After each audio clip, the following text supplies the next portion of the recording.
सराव संच 2.2 पहिलं गणित आहे. दोन संख्यांची बेरीज 125600. किती आहे? दोन संख्यांची बेरीज किती दिले?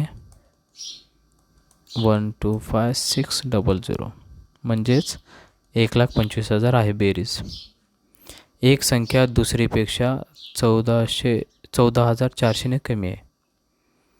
इथं कमी आहे. आता मोठी आहे म्हणलेत का? नाही, कमी आहे म्हटलेत. कितीने कमी आहे? 14,400 कमी आहे. तर दोन्हीपैकी लहान संख्या कोणती? परत इथं मोठी आहे म्हणू द्या किंवा कमी आहे म्हणू द्या. जेव्हा आपल्याला दोन संख्यांची बेरीज देतात तर एक संख्या दुसरीपेक्षा मोठी आहे म्हणून राहू द्या किंवा कमी आहे म्हणून राहू द्या, स्टेप आपले सेम आहेत. या बेरजेतून कितीने कमी आहे ते वजा करायचं आहे, परत त्याला 2ने भागाकार करायचं आहे, मग मिळणारी संख्या लहान असते. आणि मोठी संख्या काढायचं असेल तर त्या लहान संख्येमध्ये आणखी हे बेरीज करायचं आहे. म्हणून आपल्याला विचारले तर लहान संख्या कोणती? मग आपल्याला या दोघांची वजाबाकी करायचं. आपल्याला पहिला स्टेप राहील, या बेरजेतून कितीने कमी आहे? 14,400 कमी आहे म्हणून हे वजा करा. पहिला स्टेप राहील वजाबाकी. 125600 मधून हे 00414 वजा करा, मायनस 0 0. 6 मधून 4 गेल्यावर 2, 5 मधून 4 गेल्यावर 1, 2 मधून 1 गेल्यावर 1 1. ही आहे वजाबाकी. आता दुसरं स्टेप राहील भागाकार. कशाने? 2ने भागाकार. कशाला? आलेल्या वजाबाकीला 2ने भागाकार करा. 111200 याला 2ने भागाकार करायचं. आता इथं 11, इथं बे 1 बे, हे 11 आहे. मग बे 5 10, 1 घेतला 11 झाले. बे 5 10, परत 1 उरला 12 झाले. बेसकम 12. बे 0 0 बे 0 0. 55600. मग 2ने भागाकार केल्यावर या वजाबाकीला 2ने भागाकार केल्यावर जी संख्या मिळते ती असते लहान संख्या. लहान संख्या.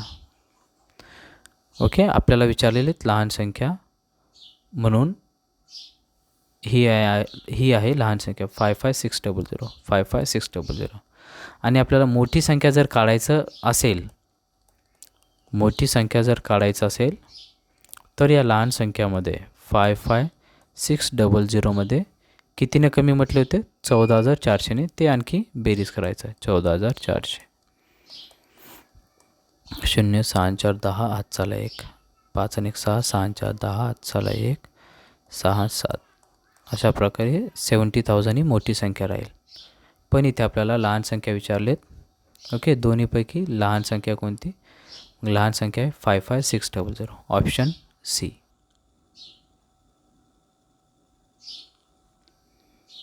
दुसरा, star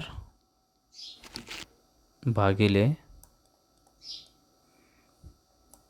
triangle in bracket minus square is equals to, या सर्कलमध्ये सर्कल. यात स्टारच्या जागी काय आहे? स्टार बरोबर 18 आहे. नंतर ट्रायंगल बरोबर 2 आहे. ट्रायंगल बरोबर 2 आहे. स्क्वेअर बरोबर 4 आहे. तर याची किंमत किती? मग ठेवून टाका. स्टार किती आहे? 18 आहे. 18 ठेवा. डिवाइड बाय ट्रायंगल किती आहे? 2 आहे. ब्रॅकेट मायनस हे स्क्वेअर किती आहे? 4 आहे. बरोबर सर्कलला सर्कल किती आहे माहीत नाही आपल्याला. सर्कलला सर्कल. आता इथे पहा, कंस अगोदर सोडून घ्यायचं आहे. 18ने 2ने भागाकार करा. 18ला 2ने भागाकार म्हणजेच बे एका पाड्यात किती नंबरला आहे? 18. 92 18. 2 9 18. म्हणजेच 18ला 2ने डिवाईड केल्यावर 9 येईल. 2 9 18. हे -4ला -4 बरोबर हे सर्कल. 9 - 4 5. अशा प्रकारे या सर्कलची किंमत आलेली 5. Option C. सेकंडचं ऑप्शन सी.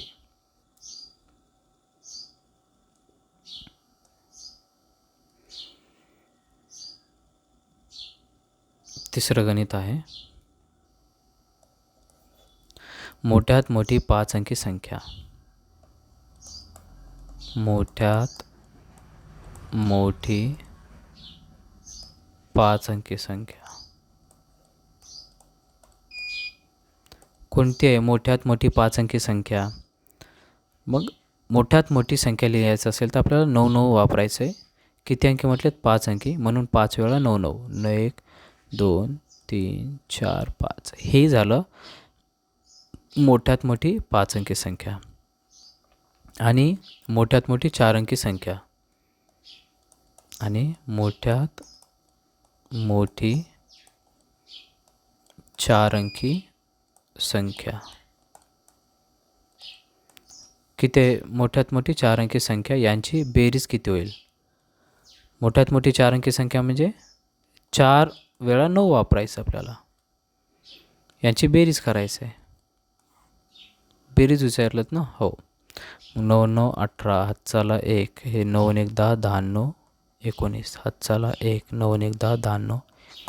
हातचाला 1. 9 1 10 10 9 19. हातचाला 1. 9 1 10. अशा प्रकारे 5 अंकी मोठ्यात मोठी संख्या आणि 4 अंकी मोठ्यात मोठी संख्या यांची बेरीज येते आहे 1,09,998. 1,09,998 म्हणजे 109998. 109998. Option B. Okay, option B is the answer. चौथा प्रश्न. सर्वात मोठी 3 अंकी संख्या. काय म्हटलेत? सर्वात मोठी 3 अंकी संख्या. सर्वात मोठी 3 अंकी संख्या कोणते? मग सर्वात मोठी 3 अंकी संख्या. 3 अंकी म्हटलेत आणि सर्वात मोठं म्हटलेत. मग लिहून टाका 3 वेळा 9. 999 ही सर्वात मोठी 3 अंकी संख्या आहे. सर्वात मोठी 3 अंकी संख्या सर्वात लहान 4 अंकी संख्येतून वजा केल्यास. कशातून? सर्वात लहान 4 अंकी संख्येतून. मग सर्वात लहान 4 अंकी संख्या लिहायचं असेल तर पहिला अंक 1 राहील आणि बाकीचे 3 अंक 0 राहतील. 1 2 3. हे झालं 4 अंकी सर्वात लहान संख्या. वजा केल्यास येणारे उत्तर आहे. म्हणजेच हे जे सर्वात मोठी 3 अंकी संख्या आहे ती या सर्वात लहान 4 अंकी संख्येतून वजा करायचं आहे. म्हणजे या 1000मधून 999 वजा करायचं आहे. मग 1000मधून 999 वजा केल्यावर किती येईल? 1 येईल. ऑप्शन 1. कारण 999 नंतर डायरेक्ट 1000 येईल. 1 जर इथं बेरीज केलं होतं.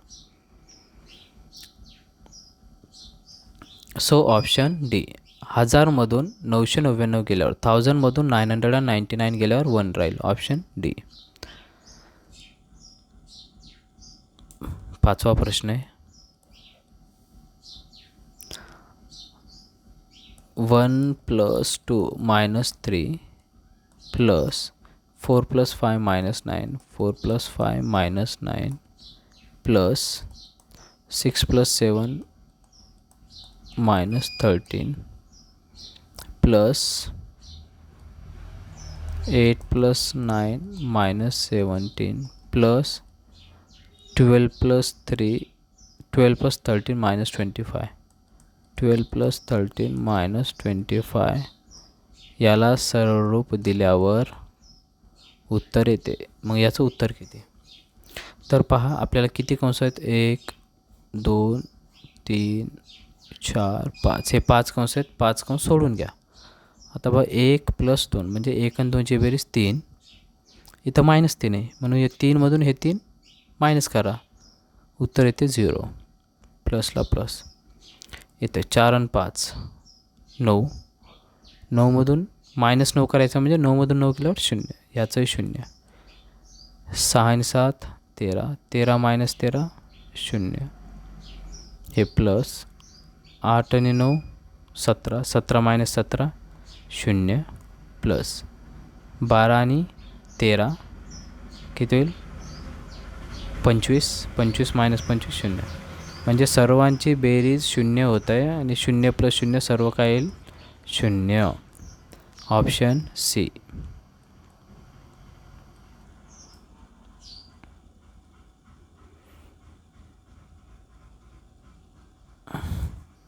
सहावा प्रश्न आहे, पुढीलपैकी कोणत्या संख्येला 3, 4, 5 आणि 6ने निशेष भाग जातो?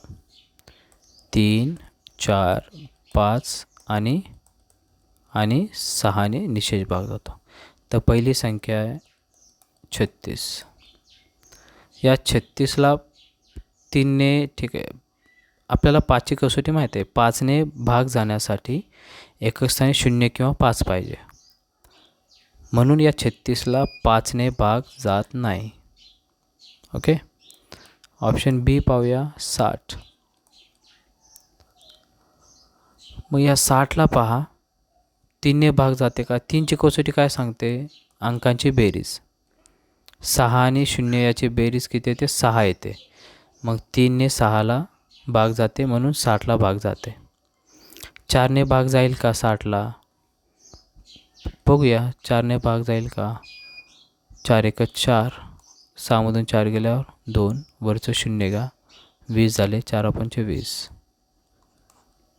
बाकी 0 उरते, म्हणजे 4नेही भाग जातो. 3नेही चाललं आहे, 4नेही गेलं, 5ने जाईल का? एकक स्थानी 0, म्हणजे एकक स्थानी 0 किंवा 5 असेल तर 5ने भाग जातोच. नंतर चेक करायचं 6ने जातो का? हो, 6च्या पाड्यामध्ये 60 आहे, 6 × 60, 16 × 60, 6नेही जातो. म्हणून अशा प्रकारे या 60ला 3, 4, 5 आणि 6ने निशेष भाग जातो. ऑप्शन बी.